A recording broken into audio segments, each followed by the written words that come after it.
Dans cette vidéo, je vais enseigner un arpège mélangé à des harmoniques, créant une ambiance magique.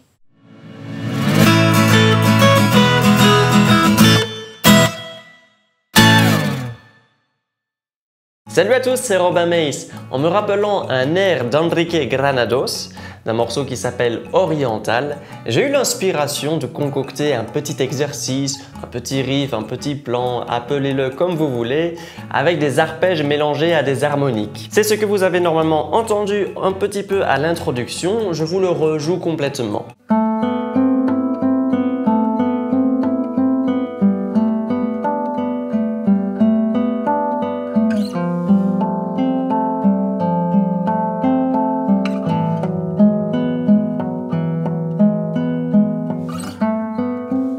Si vous trouvez cette petite musique jolie, eh bien n'oubliez pas de laisser le petit pouce en l'air pour soutenir la chaîne. Je vais donc expliquer à présent comment le réaliser. La première position de la main sur le manche ne requiert que l'utilisation de deux doigts. Posez le troisième doigt sur le La à la septième case de la quatrième corde et le premier doigt sur le Do à la cinquième case de la troisième corde. Veillez à bien garder les doigts en pointe et que ceux-ci ne touchent pas la deuxième corde à vide qu'on devra faire résonner plus tard. Une fois les doigts sur le manche en place, voici les mouvements et doigtés de la main qui attaquent les cordes. Attaquez le La à la quatrième corde avec le pouce, le Si en deuxième corde à vide avec l'annulaire, le majeur sur la troisième corde pour le Do, puis réalisez une harmonique uniquement avec la main droite en utilisant l'index et le pouce sur la cinquième corde. Alors la note que l'on veut reproduire, c'est un Mi. Vous pouvez la réaliser en effleurant la cinquième corde avec l'index au-dessus de la 19e fret. Et par-dessous le doigt, attaquez la corde avec le pouce, comme ceci. Si vous êtes perdu par rapport à la technique d'harmonique que je viens d'expliquer, alors je vous invite à aller voir une vidéo que j'ai réalisée pour expliquer les harmoniques à la guitare. Vous pouvez y accéder en cliquant sur le petit i d'information et puis vous pourrez revenir ici après. Une fois l'harmonique jouée sur la 19e fret de la cinquième corde, jouez un Do en attaquant la troisième corde avec le majeur et puis un Si deuxième corde à vide avec l'annulaire.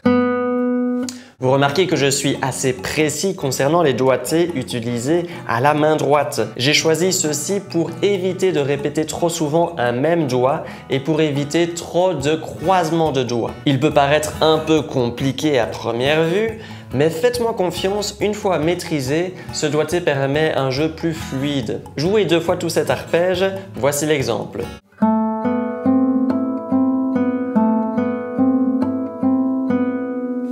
Ensuite, modifiez la main sur le manche simplement en déplaçant le premier doigt de la troisième corde sur la note Ré à la cinquième case de la cinquième corde. Le troisième doigt reste enfoncé sur le La à la septième case de la quatrième corde. Attaquez le Sol troisième corde à vide avec le majeur, puis le La de la quatrième corde avec l'index, suivi du Si deuxième corde à vide avec l'annulaire. L'harmonique que l'on veut réaliser à présent, c'est un Ré aigu. On pourrait le réaliser facilement grâce à la 12e case de la quatrième corde, mais le problème c'est qu'on a déjà un doigt posé sur la quatrième corde. C'est donc pour ça qu'on a déplacé le premier doigt sur le Ré de la cinquième corde. Nous pouvons ainsi trouver le Ré aigu harmonique sur la cinquième corde en effleurant la cinquième corde au-dessus de la 17e case et en attaquant avec le pouce par-dessous de l'index. Terminez l'arpège en attaquant le Si deuxième corde à vide avec l'annulaire, puis le La de la quatrième corde avec l'index. Jouez deux fois tout cet arpège, voici l'exemple.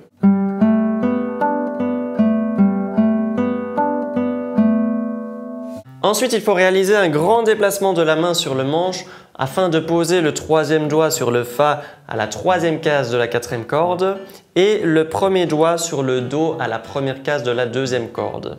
Attaquez le Fa de la quatrième corde avec le pouce, puis le Sol troisième corde à vide avec le majeur. Ensuite, réalisez une harmonique La en effleurant la 12e fret de la cinquième corde qui était à vide. Attaquez le Do de la deuxième corde avec l'annulaire. Réattaquez l'harmonique La de la 12e fret, cinquième corde. et puis terminer par un Sol troisième corde à vide avec le majeur ou bien l'annulaire. Ici, pour cet arpège, vous remarquez donc que l'harmonique est jouée à 2 moments, pour la montée et pour la descente. Jouez 2 fois tout l'arpège, voici l'exemple.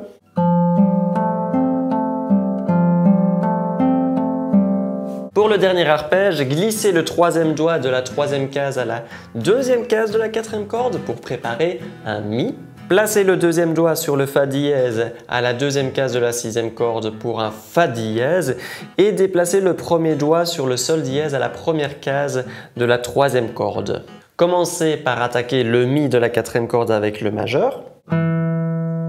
Puis réalisez directement l'harmonique sur le Fa dièse. Alors ici, on avait placé justement le 2e doigt sur la 6e corde, ce qui nous permet de retrouver l'harmonique en effleurant la 14e case de la 6e corde avec l'index et en attaquant avec le pouce par-dessous. Attaquez ensuite le Sol dièse de la 3e corde avec le majeur et le Si 2e corde à vide avec l'annulaire.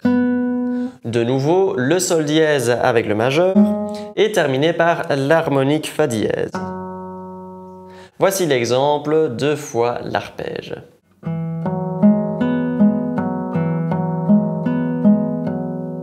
Alors pour les 2 derniers arpèges, je propose dans les partitions et tablatures laissées dans la description une alternative pour ceux qui sont intéressés. Les notes sont les mêmes, mais j'ai changé l'emplacement de l'harmonique dans l'arpège, ce qui fait que les doigtés sont différents. Je vous joue ces arpèges avec l'alternative donc et vous pouvez simplement vous référer à la partition et tablature pour découvrir comment le faire.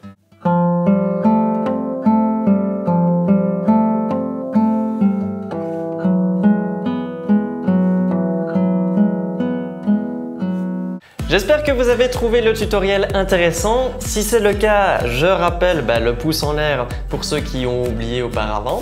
Abonnez-vous également avec la cloche activée pour ne pas manquer les prochains tutoriels et n'hésitez pas à commenter vos impressions en ayant découvert ces arpèges mélangés à des harmoniques. On se voit dans une prochaine vidéo. Ciao!